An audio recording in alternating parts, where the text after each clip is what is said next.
Welcome to Tenor Tech, where I solve the problems you didn't even know you had. You'll start by confirming prerequisites. Check your iPhone iOS version and that you're signed into your Apple ID. Once done, open Settings and tap Privacy and Security. This is where app tracking lives. Scroll to Tracking so you can see the master toggle. Now locate the app you want to enable tracking for. You'll need it installed and recently opened to appear. Make sure to keep settings open.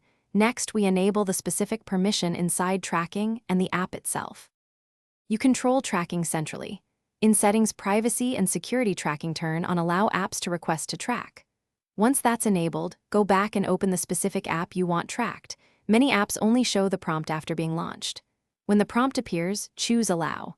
If you miss the prompt, return to Settings, App Name and toggle Allow Tracking, or use the tracking list to permit that app. This two-step approach ensures both system-level and app-level consent.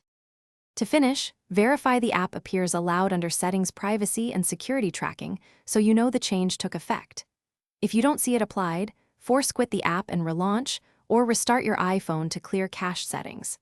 If tracking remains blocked, make sure screen time or a mobile device management profile isn't restricting changes, because those can override tracking. As a last step, sign out and back into your Apple ID if permissions still fail.